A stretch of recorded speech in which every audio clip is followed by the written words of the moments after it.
ఈ నెలంతా కూడా సంతోషభరితులై ఉన్నారు. ఎందుకు? యేసుక్రీస్తు జననమును బట్టి. నవంబర్ చివరి 20 తారీఖు నుంచి అనుకుంటా, 19 తారీఖు నుంచి డిసెంబర్ 25 తారీఖు వరకు లోకమంతా సంతోషకరంగా భక్తి భావాలతో ఉంటుంది. కొంతమంది భక్తి భావాలతో అల్లరితో కూడిన ఆటపాటలు కూడా చేస్తారు. భక్తిభావం ఉంటే సంతోషం, దాన్ని అడ్డం పెట్టుకొని అనేకమైన అల్లరితో కూడిన ఆటపాటలు దేవునికి ఇష్టమైనవి కావు. కాబట్టి నిజానికి కూడా కొంతమంది ఈరోజు అన్యజనులు కూడా యేసుక్రీస్తు నిజంగా భూమి మీద పుట్టిండా అనే ఇంకా ఆలోచనలే ఉన్నారు.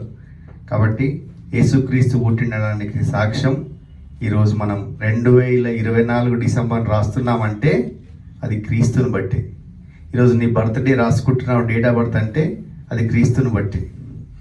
ఇలా నేను 52 సంవత్సరాలు చెప్పుకుంటున్నా అంటే అది యేసుక్రీస్తుని బట్టి. యేసుక్రీస్తు యుగ పురుషుడు, కాలానికి శక పురుషుడు, అయినా కాలానికి శక పురుషుడు.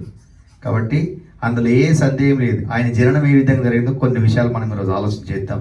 ప్రపంచమంతా ఈరోజు జరుపుకుంటున్న సందర్భంగా లూకాసు వార్త 1వ అధ్యాయం 28 నుంచి 36 వరకు మనం చదువుకుందాం. ముందు అందరు దయచేసి తీయండి, ఆలోచన చేద్దాం. యెహోవా గ్రంథాన్ని పరిశీలించి చూసుకోమన్నాడు. యెహోవా గ్రంథాన్ని పరిశీలన చేసి చూసుకోవాలి. మనం ఆలోచన చేసి చదువుకుంటూ పోతే కాదు, దాన్ని పరిశీలన కూడా చేయాలి. కాబట్టి లూకాసు వార్త 1వ అధ్యాయము 28 వచనం నుంచి 36 వరకు చదువుకుందాం. అన్న 1వ అధ్యాయం లూకాసు వార్త. ఆ దూత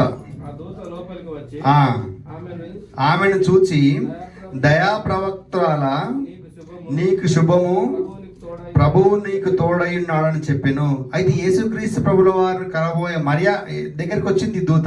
వచ్చి ఏం చెప్తుందంటే, దయా ప్రవక్తల నీకు శుభము అని చెప్తుంది. అంటే అప్పుడు దేవుని దూత మాట వినగానే భయపడింది మరియా. అంటే భయపడిందంటే ఒక ఆశ్చర్యానికి లోనైంది అనమాట.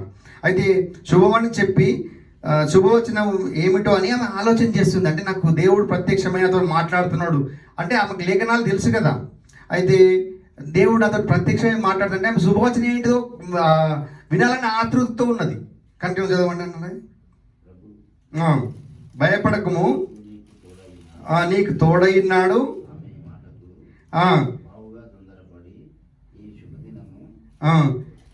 కాదు, దూత మరియా భయపడకము, దేవుని వలన నీకు కృప పొందుతీవి అంటే దేవుడు దూత ముందు చెప్పబోతున్నాడు. శుభవర్తమానం అంటే ఆమె శుభం అనుకుంటున్నది, కానీ చెప్పబోయే మాటకు నిజానికి కూడా భయభ్రాంతులకు గురయ్యే మాట అది. ఏమని? నువ్వు భయపడకుండా భయపడే మాట చెప్పబోతున్నాడు. కాబట్టి ఆమె ఏమో ఇంకేదో ఊహించుకున్నది. దేవుడు నాకు ప్రత్యక్షమవుతున్నాడు, నాకు ఏదో శుభం చేస్తామని అనుకుంటున్నాడు.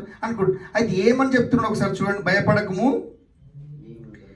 నీవు గర్భము ధరించి కుమారుని కని ఆయనకు యేసు అని పేరు పెట్టుదువు. ఇప్పుడు అది శుభమా అశుభమా? ఆమెకి ఇంకప్పటికి పెళ్లి కాలేదు, ప్రధానం మాత్రమే అయింది. యేసు తోటి ప్రధానం మాత్రమే అయింది. అయితే పెళ్లి కాలేదు. పెళ్లి కాని ఆమెకు పెళ్ళి ఎట్లా అని అది ఆశ్చర్యమా? ఆమె ఎంత లోన్ అవుతుంది?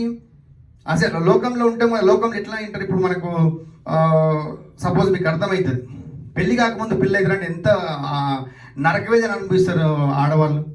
నేను కంటిన్యూ చదవన్నది.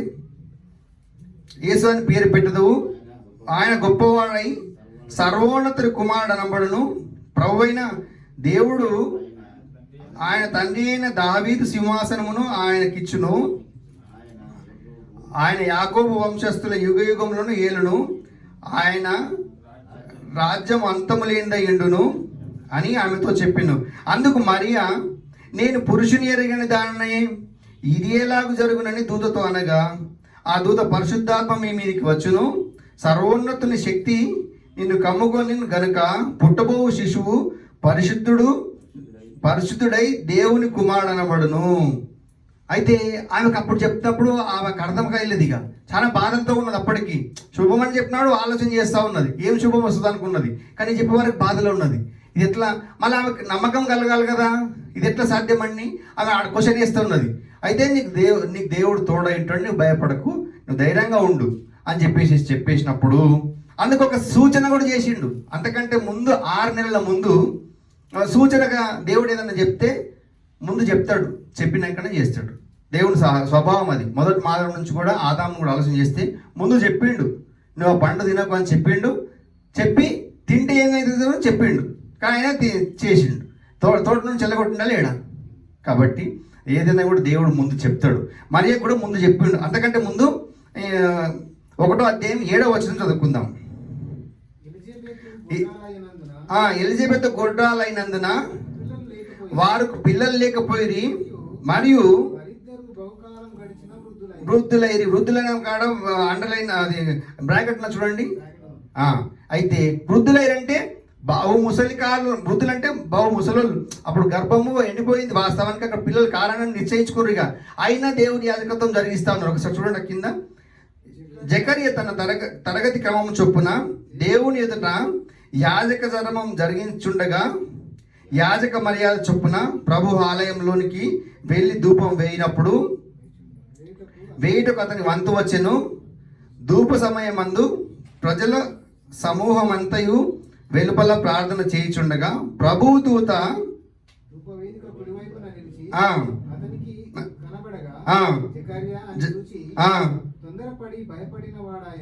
రైట్. ఇది జకర్యా కూడా సేమ్ అదే జరుగుతుంది అక్కడ సిచ్యువేషన్. దూతను చూడగానే తొందరపడి భయపడతా ఉన్నాడు. ఎందుకు భయపడతా ఉన్నాడు? అప్పుడు ఆ దూత అతనితో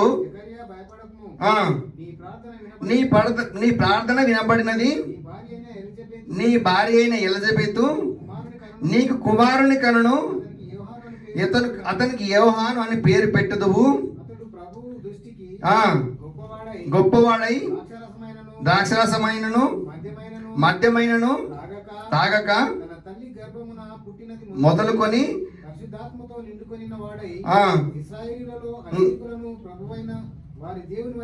తిప్పుదు. యోహాను పుట్టబోతున్నాడు. యేసుక్రీస్తు కంటే ముందు వచ్చిండు, 6 నెలల ముందు వచ్చి యేసుక్రీస్తు ప్రభు దారాలను ఆయన మార్గాన్ని సరళం చేయడానికి వచ్చిండు. అయితే అప్పుడు చెప్తా ఉన్నాడు, ఇప్పుడు నీకు గర్భంలో నీకు పిల్లల్ని ఇస్తా అని చెప్పేసి అన్నాడు. ఆయన నమ్మశక్యం కాకపోతుంది కూడా, ఎందుకంటే లోకంలో ఒక సూచక్రియ జరగాలి. ఇప్పుడు ఈమె కన్యక గర్భవతి కుమారుని అంటే లోకమంతా ఆశ్చర్యపడుతుంది. ఆ ఆశ్చర్యాన్ని నుంచి తప్పించడానికే ఈ సూచక్రియ చేస్తా ఉన్నాడు దేవుడు. ఎందుకంటే ముసలి వాళ్ళ దేవునికి సమస్తం సాధ్యమని చెప్పడానికి యేసుక్రీస్తు ప్రభుల వారి జననం ఒక చరిత్ర ఉండాలి. భూమి పుట్టి నుంచి భూమి ఎంత వరకు ఆయన మరణం కూడా ఒక చరిత్ర, ఒక జననం కూడా చరిత్రని. ఆ విధంగా ఉండాలని కన్యక గర్భవతి అయి కుమారుని కనను. లేఖనంలో చెప్తుంది, యెషయా మొద్దు చిగురున కుమారుని అనుగమింపబడను, ఆయన భుజం మీద రాజ్యభారం ఉన్నట్టు. అయితే లేఖనంలో ఉన్నది, అది మరియ గారికి కూడా తెలుసు. కానీ ఈమె అవుతుంది అక్కడ పాత్ర అని ఆయనకు అర్థం కాలేదు. అప్పుడు చెప్తున్నాడు కింద చూడు ఇంకొకసారి 36 ఏది 1:36 లూకా సువార్త 1:36. దేవుని కుమారుడు అనబడును మరియు నీవు బంధువురాలు ఎలిజబెత్ కూడా తన వృద్ధాప్యమందు, ఇక్కడ కోట్ చేసింది చూడండి. మళ్ళా వాళ్ళు వృద్ధులని ఇక్కడ ముందర చెప్పిండు, ఇక్కడ కూడా వృద్ధాప్యమందు ఒకని కుమారుని కని గర్భం ధరించి ఉన్నది. గొడ్రాలనబడిన ఆమె కూడా గొడ్రాలనబడిన ఆమె ఇది 6వ మాసము కానేరదని ఆమెతో చెప్పాను. ఇప్పుడు ఈమె చెప్తున్నారు, ఈమెకు ధైర్యం కలగనీకి ఈ మాట చెప్తాను. నీకు బహుద్రాలైన ఎలిజబెత్ ఉంది కదా, ఆమెకు కూడా కుమారుడు కనబోతున్నాడు, నువ్వు భయపడకు, దేవుడికి సమస్తము సాధ్యమే అని చెప్తాను. ఇక్కడ దేవుడు ఏది చెప్పినా అది నిరర్ధకం కాదు, అది సాధ్యమవుతుంది అని చెప్తాను. ఆమె అప్పుడు ఒప్పుకుంటా చూడండి ఒకసారి. అందుకు మరియా, ఇదిగో ప్రభు దాసరాలను నీ మాట చొప్పున నీకు జరుగునుగాక అనెను. అంతటా ఆ దూత ఆమె వద్ద నుండి వెళ్ళింది. ఇది దేవుడు అట్లా మన జీవితాల్లో కూడా ఒక్కొక్కసారి ఏం జరుగుతుందంటే, కొన్ని బాధలు ఏదో ఇరుకులు ఇబ్బందులు ఉన్నప్పుడు ఎవరి ద్వారానన్నా మాట్లాడుతూ ఉంటాడు. మనకు వేదనకరమైన సందర్భాల్లో మనం దేవుని వాక్యాన్ని వింటుంటే మనకు నిజానికి కూడా ధైర్యం వస్తూ ఉంటుంది. ఇంకా దేవుడు ఉన్నాడని ఒక గొప్ప బలం వస్తుంది. మరి కూడా అదే జరిగింది ఇక్కడ. ఆమెకు ఒక జీవితంలో ప్రపంచంలో ఒక వింత జరగబోతుంది. మనుషులంతా ఏమనుకుంటారు, ఒక సందర్భంలో అయితే ఆయన ప్రదానం చేయబడిన ఆయన కూడా యోసేపు కూడా విడిచిపెడదామని అనుకుంటాడు. ఎందుకంటే ఈమె క్యారెక్టర్ అసెస్మెంట్ అయిపోతుంది అక్కడ. కాబట్టి అంత గొప్పదానికి కూడా అక్కడ కూడా యోసేపుకు దేవుడు మాట్లాడి, నువ్వు భయపడకు, ఆమె కన్యక, మీ ద్వారా లోక కళ్యాణం జరగబోతుంది, ఆయన ద్వారా రాజ్యభారం ఉంటుంది, ఆయన రాజ్యాన్ని స్థాపించడానికి వచ్చిండు, ఆయన లేఖనాలు మీకు ఉన్నాయి కదా అని సందర్భాలు తీసుకొచ్చిండు. ఆయన వచ్చి కూడా ఎట్లొచ్చిండు చూడండి ఒకసారి. ఫిలిప్పీలకు రాసిన పత్రిక 2వ అధ్యాయము, ఫిలిప్పీలకు రాసిన పత్రిక 2వ అధ్యాయం 5 నుంచి చదువుకుందాం కొన్ని. క్రీస్తు యేసు ఈ మనసును మీరు యేసుక్రీస్తు కలిగిన మనసు మనం అందరం కలిగి ఉండాలి. ఈరోజు పండగలు చేయడం కాదు, పండగల పేరుతో ఆచారాలు చేయడం కాదు. ఆచారాల గురించి కూడా ఏం రాయించిన ఒక మాట చెప్తాం, కానీ ఇప్పుడు చదువుకుందాం. ఇది ఆయన దేవుని స్వరూపమును కలిగిన వాడై ఉండి దేవునితో సమానంగా ఉంటా విడిచిపెట్టకూడని భాగ్యము. అయితే దేవుడితో సమానం అంటే ఆయన ఎట్లా ఉంటాడు? ఇప్పుడు రక్త మాంసం కానీ ఈ శరీరాన్ని ధరించుకున్నాడు. ఆయనకి ఈ మనం జానడు పొట్ట ఆకలి అంటాం చూడు, అది కూడా ఉంది. ఆయనకు ఆకలి కూడా అయింది యేసుప్రభు వారికి. అయితే ఈ చేతులలో మొలలు కొడితే చీలలు కూడా దిగితే నొప్పి కూడా అవుతుంది. ఆయన రక్త మాంసం కలిగిన అందరు కూడా మనకి ఏ విధంగా అయితే ఉంటాయో, ఆయన లోకంలో పాపంలో జన్మించలేదు, కానీ పాపం ఉన్న లోకంలో ఉన్నాడు, కానీ పాపం అంటకుండా ఉన్నాడు. కాబట్టి అలాంటి శరీరం ధరించుకొని కూడా ఏ విధంగా ఉన్నాడు? ఆయన ఆ రాజ్యభోగం అనుభవించడం వద్దనుకొని ఏ విధంగా వచ్చిన చూడండి కింద. దేవునితో సమానంగా ఉంటే విడిచిపెట్టకూడని భాగ్యమని ఎంచుకొనలేదు, కానీ మనుషుల పోలిక చొప్పున పుట్టి దాసుని స్వరూపం ధరించుకొని తన్ను తానే రిక్తునిగా చేసుకుని తగ్గించుకున్నాడు. ఇక్కడ ఎంత దేవునితో సమానంగా ఉన్నాడు, దేవునితో పరిపాలన ముల్లోకాలను పరిపాలన ఆయనకు అంత శక్తి ఉన్నప్పటికీ కూడా అది వద్దనుకున్నాడు, వదిలేసుకున్నాడు. మోషే గారు కూడా అదే చేసిండు. ఆయన రాజు అయ్యే సందర్భం ఉండింది, రాజ కుటుంబం జన్మించిండు, అయినా ఆయన పారిపోయాడు. ఆయన ప్రజల కోసం అక్కడ ఉంటే సాధ్యం కాదని చెప్పేసి ఆయన రాజు అయ్యే అవకాశం ఉన్నా కూడా, ఇప్పుడు మనం ఒక సహోదరుడు ఏమనంటే మీరు యేసుక్రీస్తుని దేవుడు అని ఒప్పుకోరా అన్నాడు. యేసుక్రీస్తుని దేవుడు అని ఎందుకు ఒప్పుకోము? అదొక పెద్ద సబ్జెక్టు. రాజు పుట్టిన కుమారుడు ఏమవుతాడని అడిగినా నేను. రాజకుమారుడే, ఆల్రెడీ దేవుడు పుట్టిన కుమారుడు, దేవుడు కాకపోతే ఇంకేమవుతాడు అని చెప్పేవరకు ఆయన అదేంటి. కాబట్టి మనం బైబిల్ ఏ విధంగా చెప్పిందో ఆ విధంగానే ఆలోచన చేయాలి.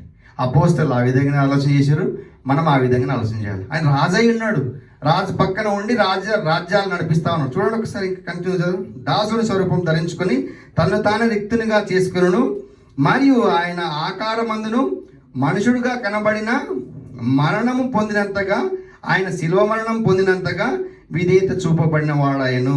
తను తాను తగ్గించుకొను, అందుచేత పరలోకమందున్న వారిలో కానీ, భూమి మీద ఉన్నవారిలో కానీ, భూమి కింద ఉన్న వారిలో కానీ ప్రతి వాని మోకాలను యేసు నామములో వంగినట్లు ప్రతి వాని నాలుక తండ్రి అయిన దేవుని మహిమార్థమై యేసుక్రీస్తును ప్రభు అని ఒప్పుకున్నట్లు దేవుడు ఆయనను అధికముగా హెచ్చించి ప్రతి నామమునకు పైగా ఆయనకు అనుగ్రహించాను.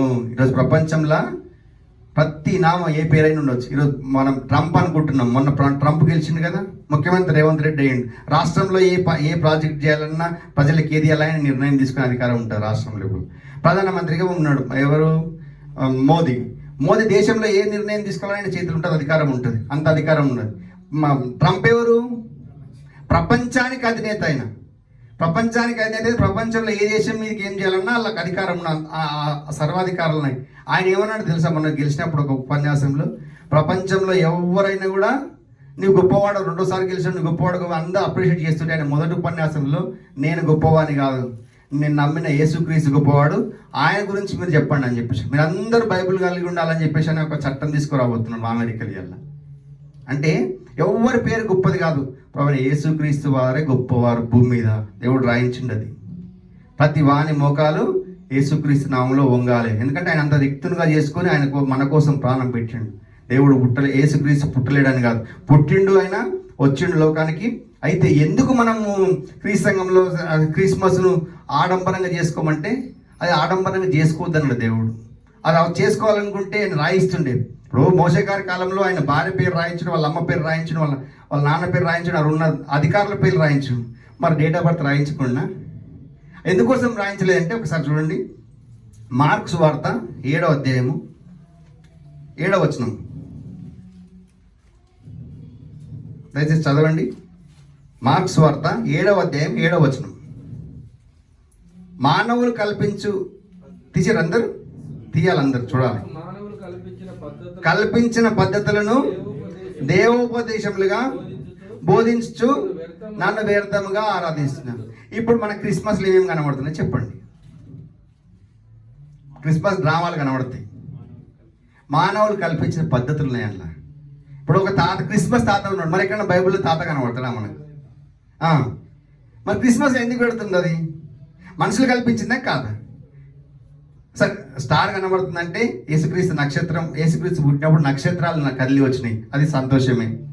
కానీ క్రిస్మస్ తాత ఏంటి, గిఫ్ట్లు ఏంటిది, దాంతో అల్లరితో కూడిన ఆటపాటలు ఏంటిది? ఇదంతా తప్పు కదా. ప్రతి విషయమందును, సందర్భమందును, అసందర్భమందును దేవుని వాక్యాన్ని వినాలి, విని వాటి ప్రకారం మనం నడుచుకోవాలి, అలా కలిగి ఉండాలి. అది దైవత్వం. కానీ పండుగ పేరుతోటి అలా ఒక్కరోజే ఆర్భాటాలు చేసి ఎప్పటికీ క్రిస్మస్ ఉండాలి మన జీవితాల్లో, మన ఇంటిలో.